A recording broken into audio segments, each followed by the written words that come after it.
Captain Jake stood on the bridge of the UHS Defiance, watching the stars through the massive viewing screen. His ship had been exploring the 442 system for 3 weeks now, mapping planets and checking for signs of life.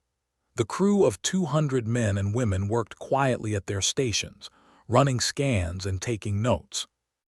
Jake had been a space captain for 15 years.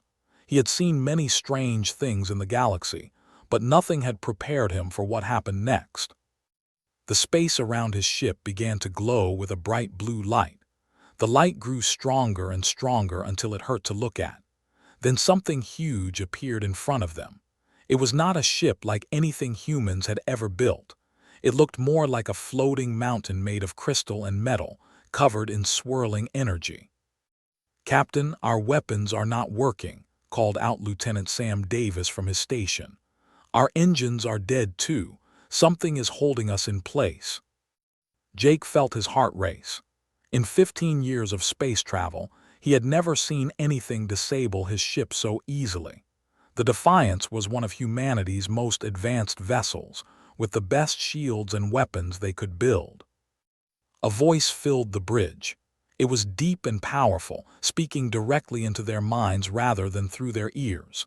Every person on the ship could hear it clearly. "Small beings of flesh and metal, you are in the presence of gods." The voice came from the crystal mountain floating before them. As Jake watched, a figure began to form in the light. It was huge, at least 20 feet tall, with long flowing robes that seemed to be made of pure energy. Its face was hidden behind a mask of swirling stars, and its eyes glowed like tiny suns. "I am High Archon of the Divine Empire. We are the rightful gods of this galaxy. You and your kind must bow before us and accept our divine rule." Jake stepped forward, trying to keep his voice steady. "This is Captain Jake of the United Human Systems. We come in peace. We mean no harm to you or your people." The giant figure laughed, and the sound made the entire ship shake. "Peace, harm, you do not understand, little human. We are not your people. We are your gods. You exist only because we allow it." The alien being raised one hand, and suddenly Jake could see Earth through the viewing screen, even though they were hundreds of light years away. His home planet looked small and blue, floating in the darkness of space. Around Earth, more of the crystal ships appeared. "Your species has spread to 47 star systems," continued. "Impressive for such young creatures, but now your childhood is over. You must choose to serve us willingly, or we will make you serve us by force." Back on Earth, Admiral Lisa Parker was having the worst day of her career. She stood in the command center of Solar Defense, watching reports come in from every human colony. The same thing was happening everywhere. Giant alien ships had appeared over every major human world, all carrying the same message. "Admiral, we're getting the same reports from New Tokyo, Mars Colony, and the mining stations around Jupiter," reported Commander Ben. "These aliens have shown up everywhere at the same time." Lisa studied the data flowing across her screens. In 30 years of military service, she had planned for many possible alien contacts.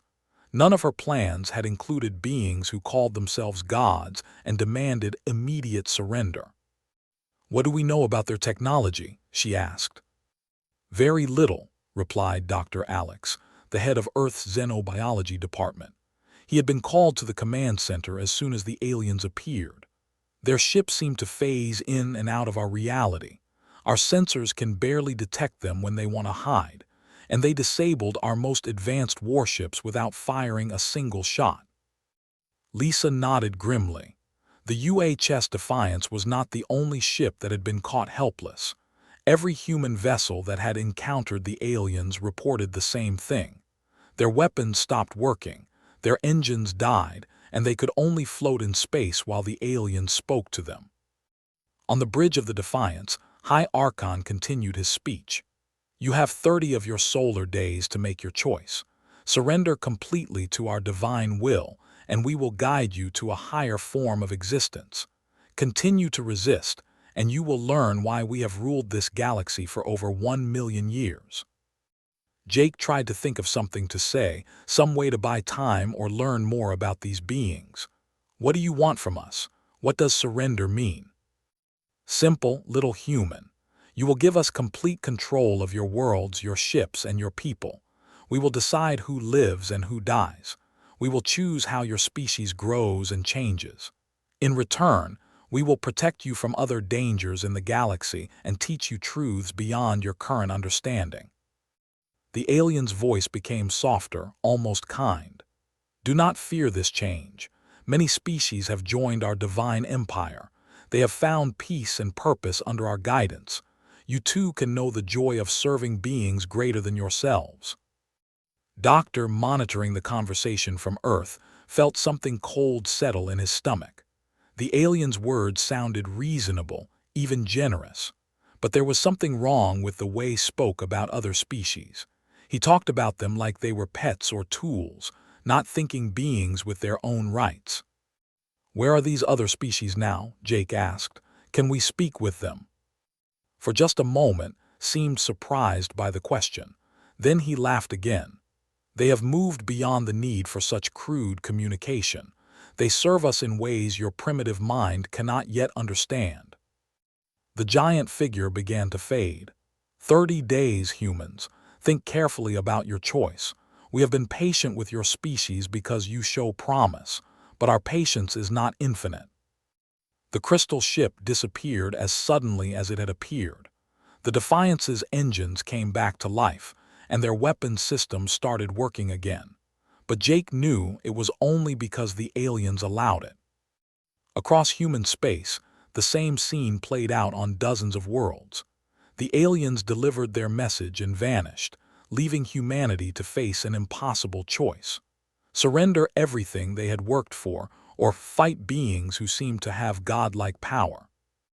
In her command center on Earth, Admiral Lisa Parker began making calls to every human colony and outpost. If humanity was going to survive this, they would need to work together like never before. The aliens had given them 30 days. She intended to use every minute of that time to find a way to fight back. Doctor returned to his laboratory, his mind racing with questions. The aliens called themselves gods, but something about their behavior seemed more calculated than divine. Gods should not need to make threats or give ultimatums. They should not need to disable human ships to make their point. As night fell on Earth, billions of humans looked up at the sky and wondered if they were seeing stars or the eyes of their new masters. The age of human independence might be ending, but Jake, Lisa Parker, and Alex were not ready to give up without a fight. The gods had made their demands clear. Now humanity would show them what mortals could do when their freedom was threatened. 20 days had passed since the aliens made their demand. Humanity had 20 days left to decide their fate. In those 20 days, something had changed. The fear was still there, but now it mixed with anger and determination. Colonel Maya crouched behind a pile of broken metal on the surface of Europa, one of Jupiter's moons. Her team of 12 soldiers waited in the darkness, watching a piece of alien technology that had fallen from space 3 days ago. They had been careless, and now humanity had a chance to learn their secrets. "The energy readings are getting stronger," whispered Sergeant Pete Johnson, checking his scanner. "Whatever this thing is, it's still active." Maya nodded. She had spent her whole career in military intelligence, learning enemy secrets and finding their weak points. But she had never faced an enemy like this. They seemed to know everything about human technology, while humans knew almost nothing about them. The alien device looked like a piece of twisted metal and crystal, about the size of a car. It glowed with the same blue light they had seen on the ships.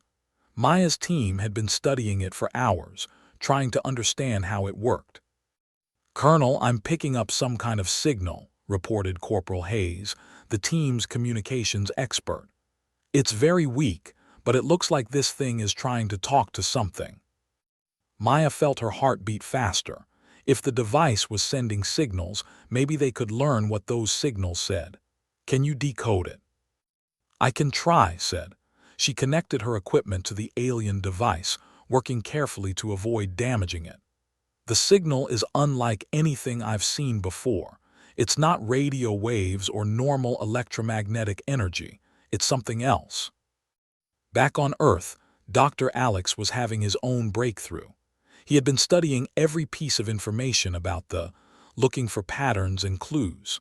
What he found made him call Admiral Lisa Parker immediately. "Admiral, you need to see this," Alex said when Lisa arrived at his laboratory. "I've been analyzing the way they speak, the words they use, and how they behave. Something is very wrong with their story." Lisa looked at the data on Alex's screens. "What do you mean?" "They claim to be gods who have ruled the galaxy for 1,000,000 years, Alex explained. "But their behavior doesn't match that claim. Real gods wouldn't need to make threats. They wouldn't need to disable our ships to get our attention. They act more like generals planning a war." Alex pulled up recordings of High Archon's speeches. Listen to how he talks about other species. He says they serve but he won't let us talk to them. He says they've moved beyond communication, but that makes no sense. Why would advanced beings stop communicating? Lisa studied the information. "What are you thinking?" "I think they are lying about being gods. I think they're just another species, maybe an old one with advanced technology, but not gods. And I think something happened to all those other species they claim to rule." Meanwhile, on Europa, Colonel was getting her first look at communications. Hayes had managed to decode part of the signal, and what they found was shocking.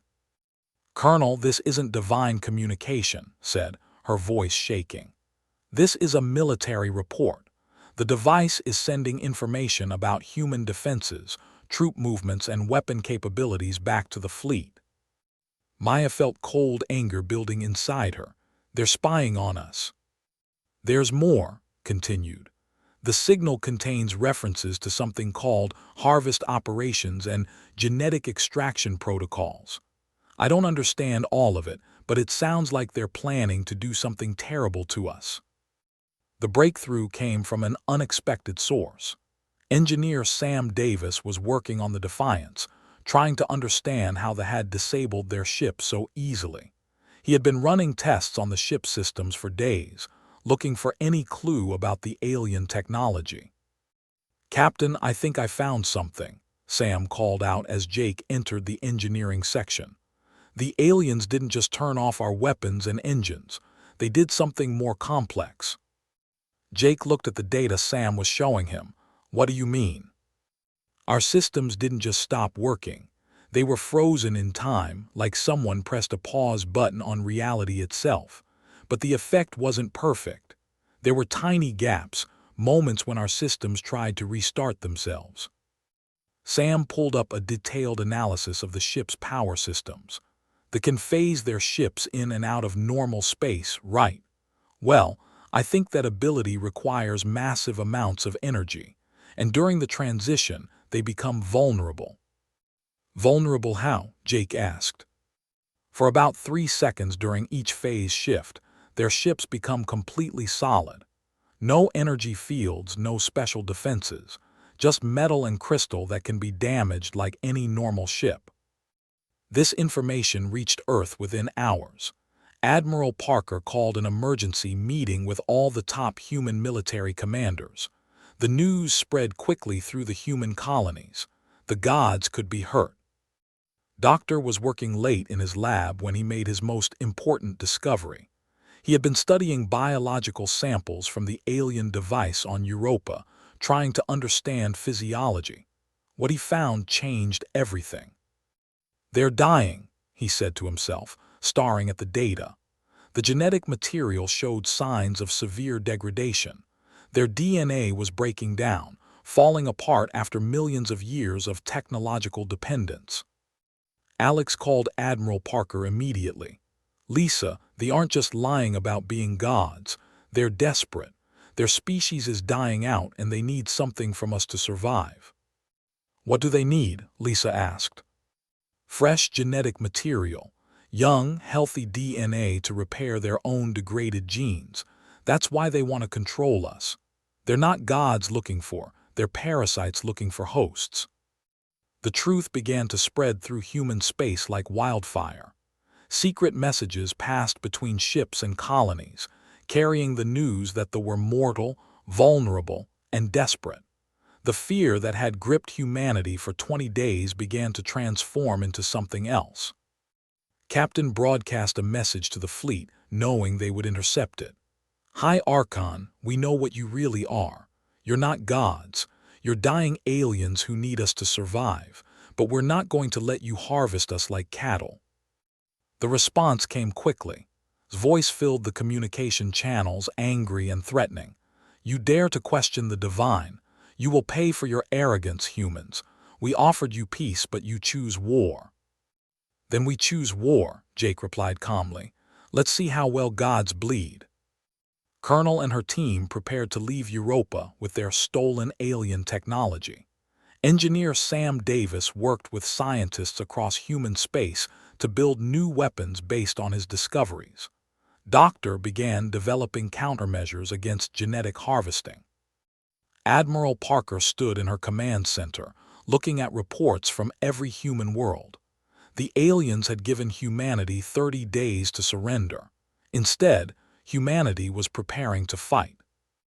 They had made a critical mistake. They had assumed that humans would be like all the other species they had conquered. They expected fear and submission. Instead, they had awakened something dangerous in humanity: the knowledge that their enemies were not gods but merely mortal beings with advanced technology. 10 days remained until the deadline, but humanity was no longer counting down to surrender. They were counting down to war. The 30 days were over. High Archon had expected humanity to surrender, but instead he found defiance. The humans had used their time to prepare for war, not to accept their fate. This made him angry, but it also made him nervous in a way he had not felt for centuries. "Begin the punishment," commanded from his flagship. "Start with the outer colonies. When the humans see their worlds burning, they will remember their place." The first target was New Austin, a farming colony on the edge of human space. The planet had 3 million people who grew food for other human worlds. They chose it because they thought it would be easy to destroy and would send a message to the rest of humanity. Lieutenant Commander Bate Turner stood on the bridge of the defense station orbiting New Austin. She had been born on this world, and she was not going to let the aliens destroy her home without a fight. Her small fleet of 12 ships was all that stood between the colony and the attack force. "Enemy ships approaching," called out Ensign from his sensor station. 3 cruisers coming in fast." Bate felt her mouth go dry. 3 ships could destroy her entire fleet in minutes, but she had something the previous human defenders did not have. She had Engineer Sam Davis's discovery about phase shift vulnerabilities. "All ships prepare electromagnetic pulse charges," Bate ordered. "Remember, we have to time this perfectly. Wait for my signal." The ships appeared in normal space, their crystal hulls glowing with deadly energy. They moved toward the human fleet with the confidence of gods who had never lost a battle. High Archon watched from his flagship, expecting to see the humans run or surrender. Instead, the human ships held their positions. Bate Turner waited, counting the seconds as the ships prepared to phase shift for their attack. She had studied Sam Davis's data for weeks, memorizing the timing patterns. "Now," Bate shouted. 12 human ships fired their electromagnetic pulse charges at the exact moment the ships began to phase shift. For 3 seconds, the alien vessels were completely solid and vulnerable. The human weapons hit them with devastating effect. The first ship exploded in a ball of fire and crystal fragments. The second ship lost power and began spinning out of control. The third ship, damaged but still functional, tried to retreat but was caught by a second volley of human fire. Within minutes, all 3 ships were destroyed. The wreckage floated in space, burning with normal fire instead of divine energy. The gods could die, and the galaxy was watching. High Archon stared at the reports from New Austin in shock. In over 1,000,000 years, they had never lost ships to a lesser species. The humans had not just fought back, they had won. "How is this possible?" demanded from his advisors.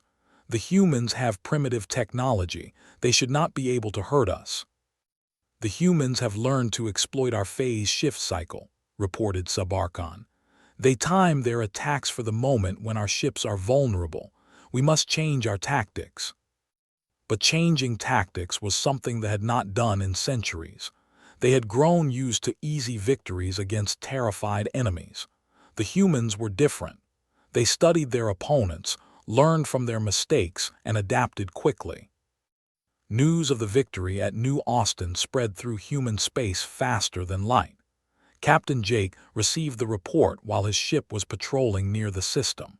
He immediately sent a message to Admiral Lisa Parker on Earth. "The gods can bleed," Jake said in his transmission. "Bate Turner and her people proved it. We can fight these things and win." Dr. Alex was in his laboratory when he heard about the battle. He had been working on a new weapon based on his studies of biology. The victory at New Austin gave him hope that his work might actually matter. "If we can disrupt their phase shifting, maybe we can disrupt other parts of their technology too," Alex said to his research team. "They've been using the same methods for so long, they might not know how to adapt when those methods fail." The struck back hard, was embarrassed by the defeat at New Austin, and he wanted to make sure it never happened again.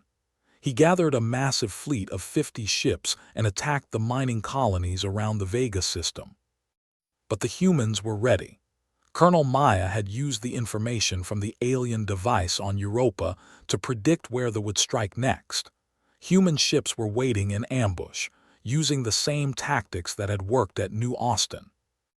The battle around Vega lasted for 6 hours. They had more ships, but the humans had better tactics. When the fighting ended, 18 vessels were destroyed and the rest fled in confusion. More importantly, the battle was broadcast across the galaxy. Other species that had been conquered by the saw their gods running from mere humans. The who had served the for 3,000 years began to rebel on there. The stopped sending tribute to their divine masters. High Archon realized that the humans had done more than win a few battles. They had shattered the illusion of invincibility.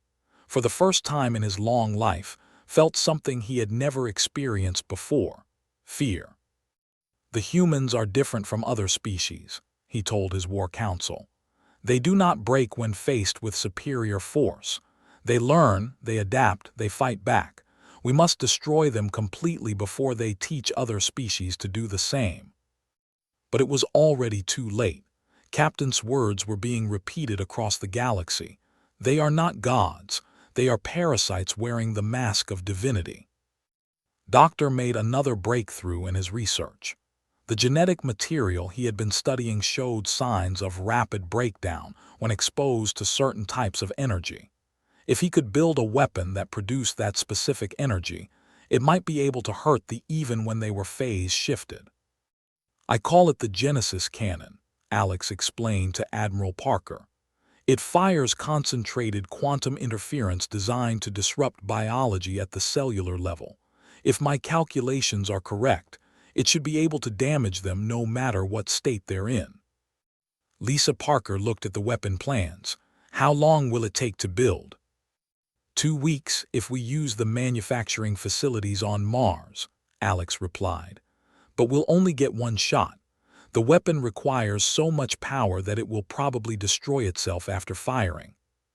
"Then we better make that shot count," Lisa said. The news of human victories continued to spread. More species began to rebel against rule. The destroyed temples on their worlds. The stopped answering divine summons. The galaxy was waking up from a million-year nightmare. High Archon gathered every ship he could find. Nearly 1,000 vessels assembled for the final battle against humanity. He was going to end this rebellion before it spread any further. "Humans have forgotten their place," announced to his fleet. "We will remind them why we are gods and they are insects. We will burn their worlds and harvest their people. The galaxy will see what happens to those who defy the divine. But as prepared for his final assault, he did not know that Admiral Parker was preparing too. The Genesis cannon was almost ready, and human ships were moving into position. The battle that would decide the fate of the galaxy was about to begin. Captain stood on the bridge of his ship, watching the stars. Somewhere out there, they were coming with their largest fleet ever assembled. But Jake was not afraid. The gods had shown they could bleed, and now humanity was going to show them they could die. The age of false gods was ending. The age of free people was about to begin. The war that followed changed everything. For the first time in a million years, they faced an enemy that fought back with intelligence and courage. Humanity had awakened something in the galaxy that the false gods could not control. Colonel Maya led her special team called the. These were soldiers trained specifically to fight using the tactics discovered by Sam Davis and the weapons developed by Dr. Alex. They struck fast and hard, targeting bases across dozens of worlds. "Remember, 3 seconds is all we get," Maya told her team as they prepared to attack an outpost on Titan. "When they phase shift, they're vulnerable. Miss that window and we're dead." Her team of 20 soldiers moved through the ice caves of Saturn's moon, carrying special weapons designed to disrupt technology.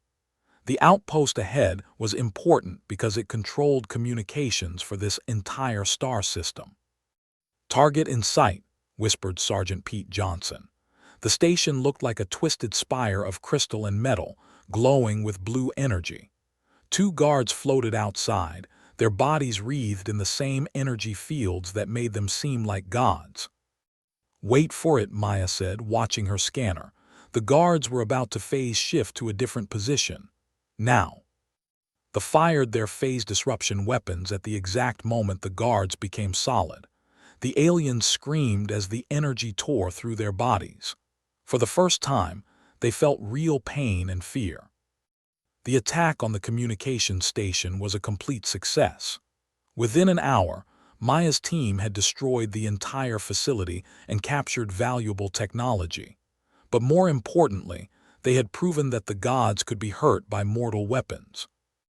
Dr. Kate Lewis worked day and night in the weapons laboratory on Mars, building the Genesis cannon that Alex had designed. The weapon was huge, requiring an entire space station to power it. If it worked, it would be humanity's strongest weapon against the. "The quantum interference generators are online," reported Chief Engineer Bill Murphy. "But Admiral, this thing is going to use up all the power in the system. We'll only get one shot." Admiral Lisa Parker nodded. She knew the risks, but humanity needed a weapon that could hit the even when they were phase shifted. "One shot is all we need. Make sure it counts." The Genesis cannon was ready just in time. High Archon had assembled the largest fleet in history. Nearly 1,000 ships were moving toward Earth, intent on ending the human rebellion once and for all. "They think they can defy gods," said to his war council. "We will show them the price of arrogance. After we destroy the other species will remember why they serve us."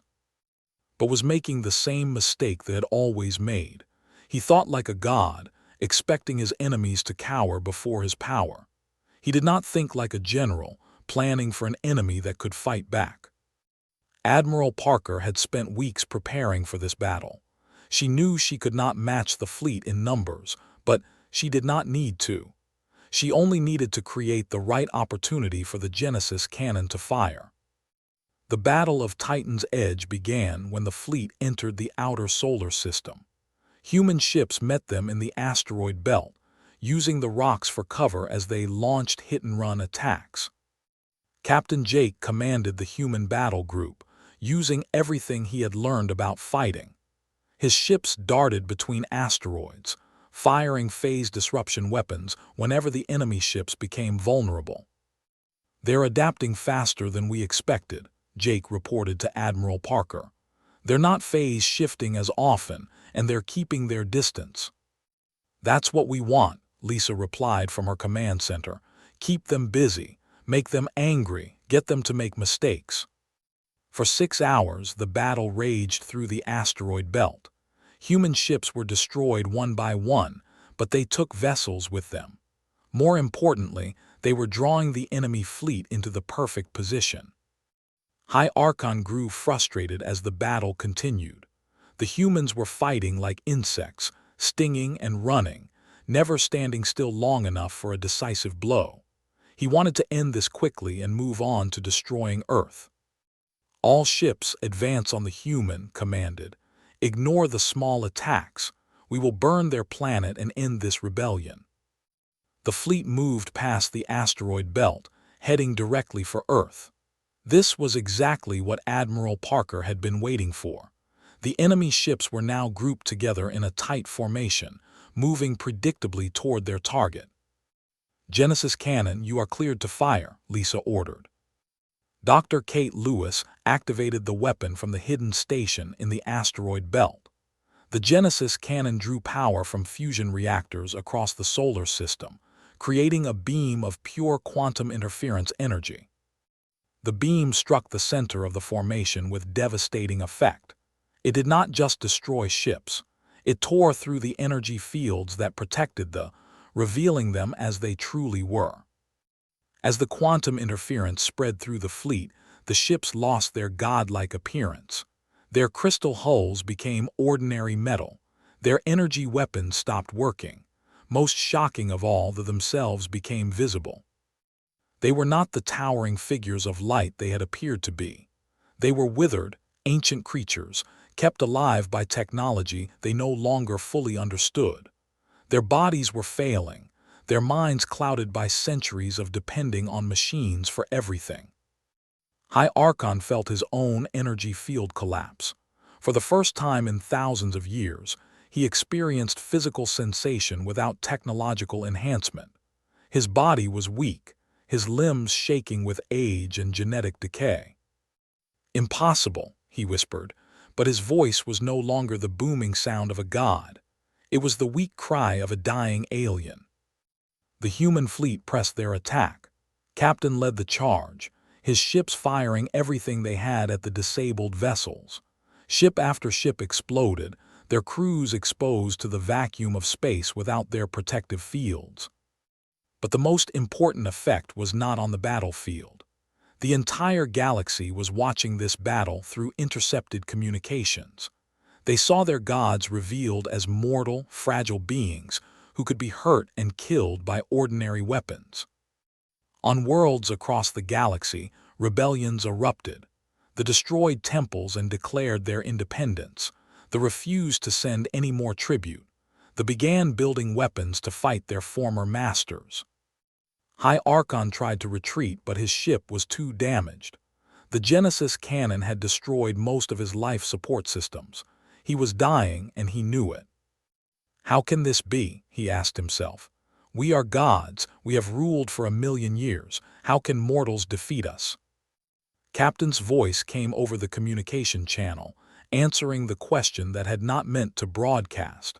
"Because we never believed you were gods in the first place." The fleet broke apart and fled. Half their ships had been destroyed, and the survivors were no longer the invincible force they had once been. Their technology still worked, but their mystique was gone forever. Dr. Alex watched the battle results from his laboratory on Earth. The Genesis cannon had worked better than he had hoped. It had not just hurt them physically. It had stripped away the illusion that made them seem divine. "They're just another species," Alex said to himself. "An old one, a powerful one, but not gods. They're mortal, and that means they can be defeated."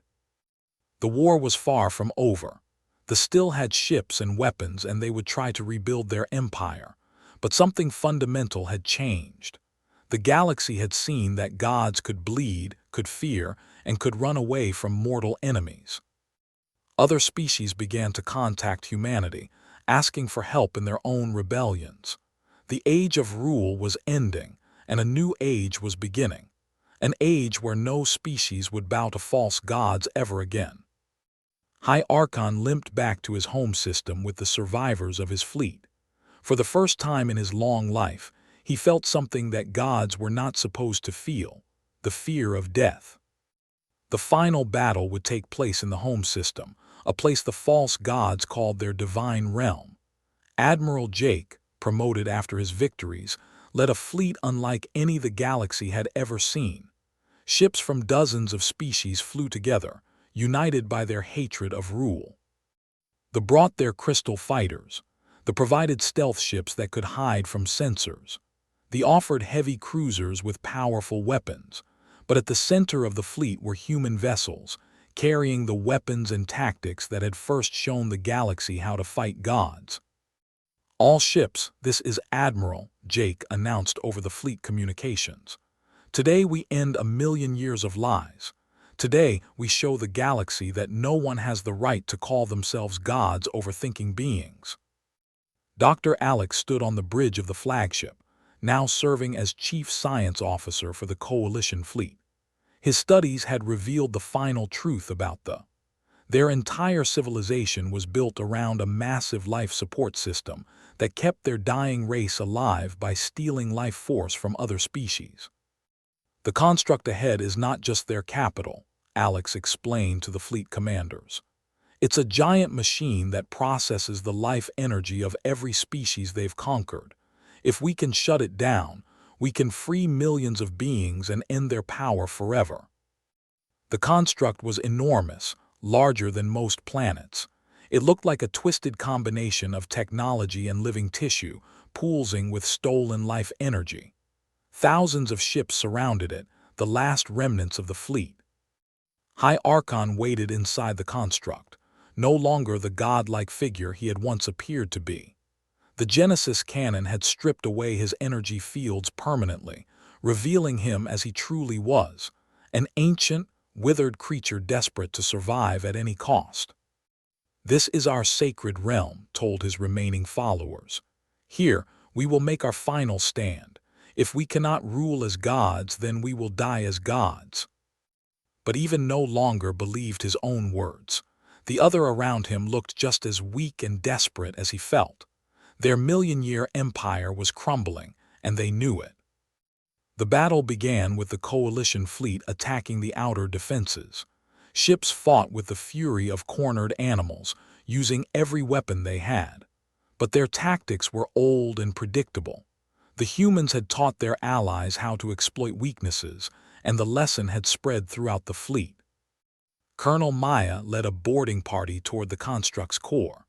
Her team had grown from 20 soldiers to 200, including warriors from a dozen different species. They all wore armor designed to protect against energy weapons.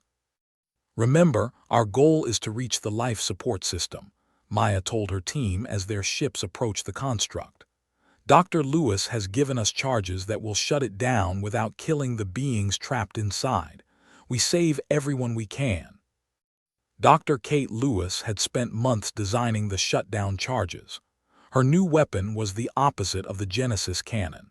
Instead of destroying, it would carefully disable the life support systems while keeping the captured beings alive. The boarding party fought through corridors filled with desperate defenders. But these were not the godlike warriors of legend. They were weak, frightened creatures whose technology could no longer hide their frailty. "They're falling back," reported Sergeant Pete Johnson as his squad advanced deeper into the construct. "It's like they don't know how to fight without their energy fields." Maya's team reached the central chamber, where the massive life support system hummed with stolen energy. Thousands of pods lined the walls, each containing beings from species that had guided to higher existence. In reality, these people had been harvested and used as living batteries. High Archon appeared in the chamber, flanked by his last guards. Without his divine appearance, he looked like what he was: a dying alien clinging to power through the suffering of others. "You cannot destroy this," said, his voice weak and desperate. "Without us, the galaxy will fall into chaos. We brought order to countless worlds. We are necessary." Admiral entered the chamber with a squad of human marines. He looked at the leader with disgust, not fear. "You're not necessary. You're a parasite. And today, we're curing the galaxy of your infection." The final confrontation was not the epic battle between gods and mortals that had imagined. It was a fight between a desperate old alien and a determined human admiral. Had no energy fields to protect him, no advanced weapons to rely on. He was just another mortal being, and he fought like one. Jake was younger, stronger, and fighting for something greater than himself. When fell, his final words echoed through the chamber. "How can mortals defeat gods?" "Because we never believed you were gods in the first place," Jake replied, the same words he had spoken during their first battle. Dr. Lewis activated her shutdown charges throughout the construct. The massive life support system began to power down safely, freeing the captured beings while preserving their lives. The stolen energy that had kept them alive for centuries finally stopped flowing. The remaining throughout the construct began to collapse as their artificial life support failed. Some died immediately, too far gone to survive without the stolen energy. Others, younger and stronger, lived but faced the reality of their species' natural. Admiral stood in the central chamber, watching as beings from hundreds of species emerged from their pods.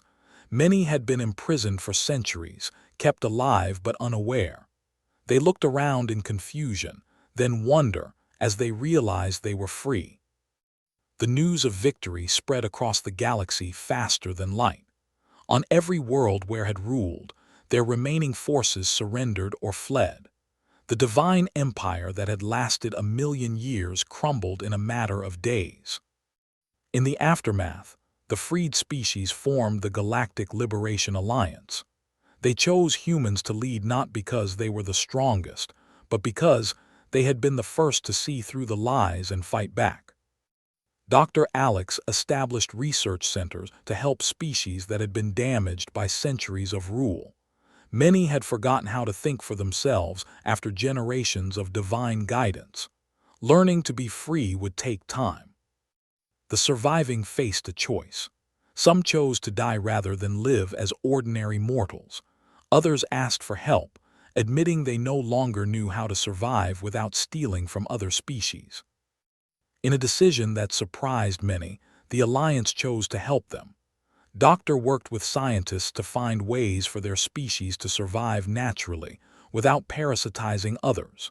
It was controversial, but many saw it as proof that the new galaxy would be different from the old one.